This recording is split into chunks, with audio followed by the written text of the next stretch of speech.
बात करते हैं मुमताज करूनदान है, साबिक अटॉर्नी जनरल इरफान कादर। उन्होंने इस केस के हवाले से एक पोजीशन भी ली है और आज जब तफसीली फैसला आ चुका है तो इरफान कादर साहब से ही जानते हैं कि इस फैसले के हवाले से वो क्या कहते हैं। इरफान कादर साहब, तफसीली फैसला आ गया है, एक तो फैसले में बताइएगा कि कौन सी चीज नई है और दूसरा इस फैसले के बाद अब आगे क्या हो सकता है। देखें, ये जो फैसला है, ये जब मैंने सुना कि 169 पेजेस या 167 पेजेस पे ये मुहित है तो मुझे अंदाजा हो गया था कि ये एक निहायत ही कमजोर फैसला होगा, क्योंकि जो बेहतरीन फैसले होते हैं मैक्सिमम वो 20, 30, 40 सफ़ों में पता चल जाता है कि किसी ने अगर कोई बड़ी कानून शिकनी किया तो वो सामने आ जाती है। ये जज जो थे, ये एफर्ट जारी था कि किसी तरह से मुशर्रफ साहब के खिलाफ इतनी लंबी अलग लगा की कहानी लिखी जा सके जो कि पाकिस्तान में जो पढ़ी जा सके, और उसके बाद वो कह रहे हैं जी वो बहुत बड़ी ये मुर्तकिब हो गए हैं बहुत बड़े गद्दारी के। तो एक लंबा फैसला जब लिख के जज थक गए और उनको खुद महसूस हुआ कि यार इतना कुछ लिखा है लेकिन बात तो फिर भी कुछ नहीं है, तो एक जज साहब ने गुस्से में आके यहाँ तक लिख दिया बताने के लिए कि कितना जरूरी है कि जनरल मुशर्रफ को सजा दी जाए, या जनरल मुशर्रफ को बताने के लिए कि कितना बुरा इन्होंने काम किया। कि उन्होंने कहा कि इनको घसीटा जाए, इनको लटकाया जाए, ये किया जाए, वो किया जाए। तो सारी जो बातें लिखी इरफान खान साहब, ये जो जुबान इस्तेमाल हुई है, ये क्या आइन का कोई पैराग्राफ इस माजी में कोई मौजूद है, उसको उन्होंने एज इट इज लिखा है, या आप समझते हैं कि जजों ने अपने इमोशन इसके अंदर इंक्लाइन किए हैं। देखें, ये जब ऐसी गलतियां लोग करते हैं ना तो वो एक तो उनका अंदर पता चलता है, उनका अंदरूनी ज़हनियत पता चलती है कि आया उनका माइंडसेट जो है वो एक अनसाउंड माइंडसेट है या उनके माइंडसेट में कोई बुग़्ज़ या मैलिस है। और इस तरह की जब गलतियां होती हैं तो मुझे तो कुरान पाक की वो आयत याद आती है कि तुम जो चालें चलते हो उनको अल्लाह नहीं बता रहा है चालें चलने वालों को, तो तुम समझ लो कि सबसे बड़ी चाल चलने वाला अल्लाह है। तो ये तो अल्लाह की तरफ से ये ऐसी इनसे ये चीजें लिखी गई हैं कि ये तो फैसले की अब कोई कानूनी हैसियत रह ही नहीं गई। तो ये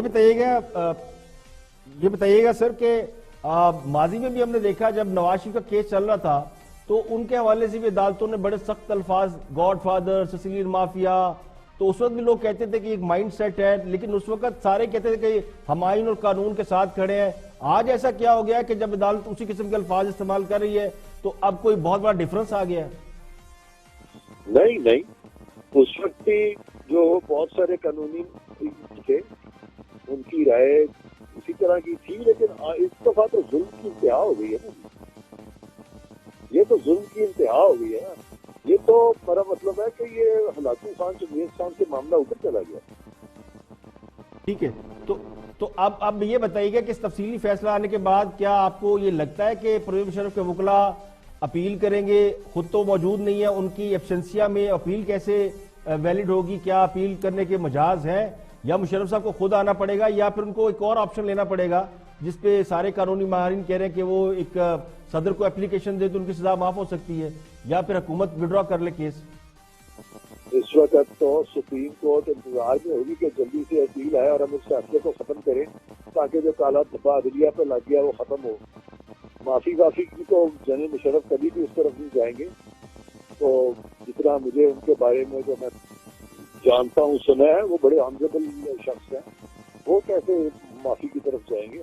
और सरकार जो है उससे पहले हो सकता है अगर सुप्रीम कोर्ट में थोड़ी सी देर हुई तो सरकार हो सकता है ऑर्डिनेंस के तहत इस सारे फैसले को खत्म कर दे, क्योंकि फौज का जो रद्द अमल आया वो बड़ा लॉजिकल, लीगल और कॉन्स्टिट्यूशनल आया, और वो बड़े सही कराए में उन्होंने ये नोटिफिकेशन इशू किए हैं। और अटॉर्नी जनरल साहब पाकिस्तान के जो है वो भी इसमें पीछे नहीं रहे, और उन्होंने भी इसको अभी फैसला आया भी नहीं था तो उन्होंने कह दिया था कि भाई सेंटेंस जब इन्होंने सुनाई है और फैसला आया नहीं तो उन्होंने कह दिया था कि ये फैसला ही गलत है। क्या आप समझते हैं गवर्नमेंट कोई ऑर्डिनेंस, कोई कानून के जरिए इस फैसले को सेटिसाइड कर सकती है? ये मौका है, या फिर सुप्रीम कोर्ट तक जाएंगे? 1 मिनट में कर सकते हो। 1 मिनट में अगर वो सच का और हक का साथ दें और सियासत के अंदर ना पड़े या घबराए ना किसी किस्म की सियासत से, तो 1 मिनट में कर सकते हैं। अटॉर्नी जनरल और वजीर इत्तलात तो कॉन्फ्रेंस कर चुके हैं, उनका पॉइंट भी तो बड़ा क्लियर है कि गवर्नमेंट इस फैसले से इत्तेफाक नहीं करती और ये तफसीली फैसले का कहा गया था वो तो आ गया है। तो अब आप समझते हैं गवर्नमेंट के इस पोजीशन लेने में यानी उनको आसानी होगी, वो समझते हैं कि ये फैसला ठीक नहीं आया, एक जेस्चर तो गवर्नमेंट की तरफ से आ चुका है। तो कानून की बात कर रहे हैं ना, तो इनके कुछ वज़रा जो है वो आपको पता है वो अपनी तरफ से समझते हैं कि हम बहुत बड़े सियासतदान हैं, तो वो सियासत कर रहे हैं। तो इस मामले पे किसी की जान पे तो सियासत नहीं होनी चाहिए ना। तो कानूनी नुक्ता क्या है इरफान कादर साहब, अगर बिल्कुल हाइपोथेटिकली सोचे कि सुप्रीम कोर्ट के सामने केस जाता है तो कौन सा सॉलिड नुक्ता है जिसकी बुनियाद पर आप समझती है केस रिवर्स हो सकता है? सबसे सॉलिड नुक्ता ये है कि सारे केस में पाकिस्तान के जितने भी मिलिट्री टेक ओवर्स हैं, पूरी हुकूमतों को जब गिराया गया तो हमारे सुप्रीम कोर्ट के फैसले हैं कि जी वो कर सकता है आर्मी चीफ। तो जब किसी को भी नहीं गिराया, किसी हुकूमत को भी नहीं गिराया, चंद जजेस को हटाया, तो उस पे उन्होंने कह दिया कि जी इन्होंने ट्रीजन कर दिया है।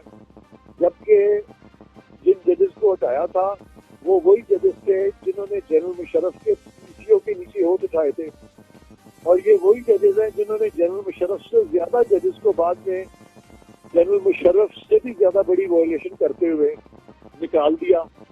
तो इन जजेस पे तो किसी ने किसी किस्म के ट्रीजन की बात नहीं की। तो जब तो बुनियादी नुक्ता तो ये है जी इरफान का, बुनियादी नुक्ता तो ये कि फिर अकेले सदर मुशर्रफ नहीं, उनके साथ जो लोग शरीक थे जिन्होंने इस पूरे प्रोसेस में हिस्सा लिया उनको भी मुजरम डिक्लेयर किया जाए या मुशर्रफ साहब पे जो एलिगेशन लगे उनको वेव ऑफ किया जाए। बुनियादी नुकता ये है कि किसी ने भी ट्रीजन कमिट नहीं किया, किसी को भी सजा नहीं होनी चाहिए, क्योंकि उन जजेस को सजा नहीं हुई जिन्होंने के 100 से ज्यादा जज निकाल दिया कॉन्स्टिट्यूशन की वायलेशन में। तो अगर उन जजेस को सजा दी तो फिर किसी को नहीं होनी चाहिए, ये है बुनियादी नुकता। ठीक है, बहुत शुक्रिया। इरफान कादर साहब हमारे साथ मौजूद थे और वो समझते हैं कि इस केस में जो मुशर्रफ साहब को अकेले सजा हुई है, जनरल मुशर्रफ को, वो नहीं होनी चाहिए थी। इसमें और भी बहुत से लोग हैं। ज़ाहिर अक्टूबर 99 में जब कू हुआ तो वो भी एक बहुत बड़ा इंसिडेंट था। इसकी वजह वो भी लोग कहते हैं जी कि अगर मुशर्रफ पे केस बनता था तो वो बनता था जब 99 में उन्होंने कू किया। लेकिन ये जो 3 नवंबर 2007 में एमरजेंसी प्लस लगाई, इसमें बहुत से लोग उस वक्त गवर्नमेंट में शामिल थे, जिनमें साबिक वज़ीर आज़म शौकत अजीज थे, उस वक्त वज़ीर कानून जाहिद हामिद थे जो बाद में नवाज शरीफ के साथ भी वज़ीर कानून रहे, और उस वक्त के चीफ जस्टिस अब्दुल हमीद डोगर साहब, और फिर वो लोग जिन्होंने पीसीओ के तहत खलफ उठाए। तो ये भी एक बुनियादी नुकता है कि ये जो एक शख्स को आइसोलेट करके या सिंगल आउट करके सजा दी गई है वो दुरुस्त नहीं है। लेकिन कोर्ट ये कहती है कि आर्मी चीफ ने, चूंकि सदर मुशर्रफ ने बीइंग एन आर्मी चीफ उसके ऊपर एमरजेंसी लगाई, उस पर दस्तखत किए, और इसलिए ये जुर्म उन पर साबित होता है। तो ये बड़ा ही पेचीदा मामला है। अब जबकि तफसीली फैसला सामने आ चुका है, कुछ ही देर में डीजी आईएसपीआर भी इस पर अपना रद्द-ए-अमल देंगे, उसके बाद सूरत हाल भी वाज़ेह हो जाएगी कि क्या आगे होने वाला है। तो मौजूद है दानिश्वर भी हैं और बहुत ही सीनियर तजियाकार भी हैं, और या मकबूल जान साहब किसी तारफ के मुख्ताज नहीं। उनसे जरा पूछते हैं कि आज का जो फैसला तफसीली आया है इस पे उनकी क्या ओपिनियन है। सर, आपका टेक? मेरी बात तो यह है कि मैं इस फैसले को मुकम्मल तौर पर ऐसे लगता है जैसे कोई जल्दी थी। शायद 10-15 दिन के बाद इस मुल्क के अंदर वाइंड अप होने वाला, तो यानी कि इसलिए फैसला हुआ दे दिया गया है। पहली बात तो यह है कि पाकिस्तान की तारीख, दुनिया की तारीख में यह पहला फैसला है कि जिसमें सजा पहले सुनाई दी गई और फैसला बाद में दिया गया। दुनिया में कहीं भी फांसी की जो सजा होती है, कैपिटल पनिशमेंट होती है, उसके आर्गुमेंट पहले फाइनलाइज किए जाते हैं, फैसला पहले लिखा जाता है, उसके बाद यानी समझ नहीं आती कि 2 दिन पहले। और फिर उसके साथ साथ सबसे बड़ी बात यह है कि जो पॉइंट ऑफ लॉ जो बेसिकली जिस पे खड़ा किया जाता है वो यह है कि जिस अदालत ने ये फैसला दिया है वो अदालत पूरी की पूरी जो है इस मुशर्रफ के एग्जाम के बाद कम से कम 4 चीफ जस्टिस ऐसे थे कि जो जस्टिस उसके दौरान जस्टिस डोगर की उस हलफनामे की बुनियाद पे, तो फिर उसकी हैसियत क्या रह जाती है?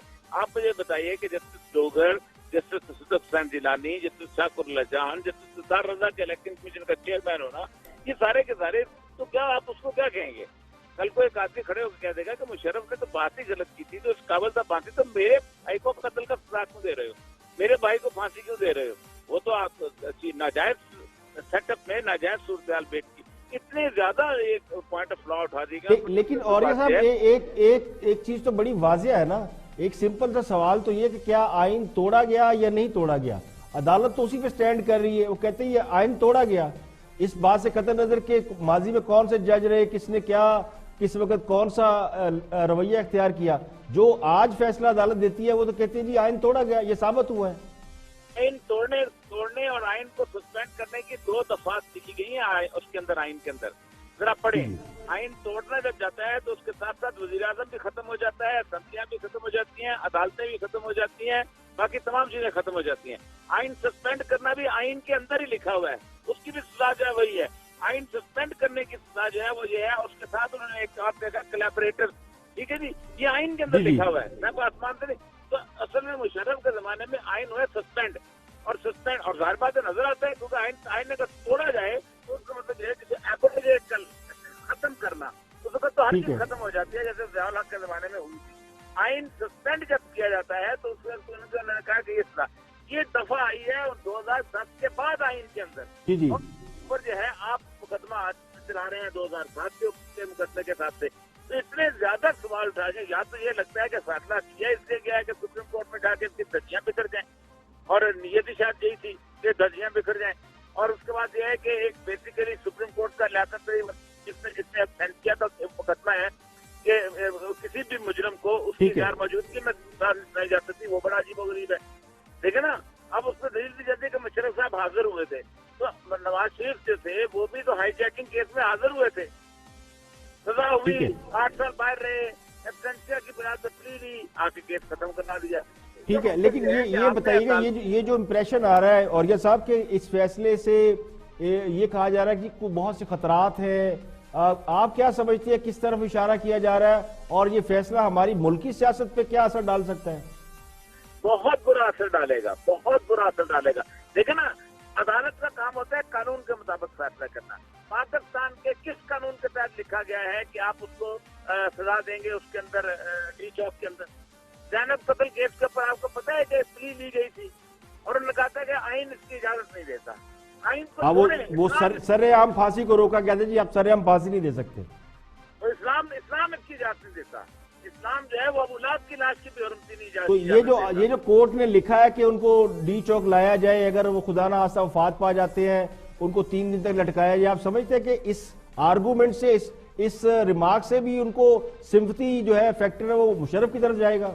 या तो लगता यही है ना, या तो ये है कि ये मिले हुए, या तो ये है कि पाकिस्तान के हालात को मजीद खराब करना चाहते हैं। ये फैसले जो हैं ये पंचायतों के फैसले होते हैं, ऐसे जजों के फैसले तो नहीं होते। ठीक है, बहुत शुक्रिया। और ये मकबूल जान साहब वहाँ से मौजूद थे, उन्होंने अपना पॉइंट ऑफ व्यू दिया। वो समझते हैं कि ये फैसले जो है वो इससे पहले क्यों नहीं हुए, बहुत से जजों ने इसको टेकअप किया। तो ये वाला फैसला चूंकि बहुत से लोग समझते हैं ये मुतनाज़ा है, उसकी वजूहात उनके सबके पास अपने आर्गूमेंट है, और ख़ासकर इस बात पे कि मुशर्रफ साहब आर्मी चीफ रहे हैं और फौज के एक साबिक सिपहसालार को, और फौज की बहुत इंटेग्रिटी होती है, उनको अगर आप ट्रेटर, गद्दार या आइन शिकन कुछ भी कहते हैं तो उसका एक रिएक्शन फितरी तौर पे आता है। मुझे तो इंडिया से कोई अच्छी नहीं थी, यही था, अंग्रेजों को अभी तक कॉपी करते हैं। तो हमारी तो जजेस क्या है, ये ब्रीफलेस लॉयर नहीं है ना जो जजेस बनते हैं, इसलिए इनका नाम भी सुना होता है पहले। अच्छा, क्या हाईकोर्ट साहब ये इसलिए है कि एक जब प्राइम मिनिस्टर का केस चलता है तो हमारी फीलिंग डिफरेंट होती है, और एक एक्स प्रेसिडेंट का, एक्स आर्मी चीफ का केस चलता है तो एक अलग ही वाइब आती है, फिर हम आइन और कानून के साथ खड़े नहीं होते। देखिए, प्राइम मिनिस्टर को दूध में नहीं धुलौता। दूसरा, हर केस की नौयत अलग होती है, इस केस की नौयत अलग है। प्राइम मिनिस्टर, चाहे वो जुल्फ़िकार अली भुट्टो का केस है, वो मेरा गलत केस था, बड़ा गलत फैसला है, और चाहे वो नवाज शरीफ का था, ये सारे अलग अलग केसेस थे। देखें ना, उससे चार्जेस तो देखें। नवाज शरीफ ने तो लूटमार की थी, उसने बहुत सदाकत की, तो मैं कैसे खिलाफ हो सकता हूँ? मगर आप देखिए सदियों को कि एक कन्विक्टेड, उनका कन्विक्टेड, उसको तो उठा के इन्होंने लंदन भेज दिया। ये सिर्फ अदलिया ने भेजा है। और एक former chief of army staff वगैरह वगैरह, उसके ऊपर आपने सजा सुना दी है। तो आपके ख्याल में फौज में किसी तरह तो होते हैं मुदाखलत, किसी तरह तो कूटेटाज होते हैं। आप आर्मी को खाम प्रोवोक करें, और वो हुई है। बहुत शुक्रिया हमारे गौर साहब। Actually I am running out of time. आपकी वैलिड ओपिनियन आपने दी, बहुत शुक्रिया।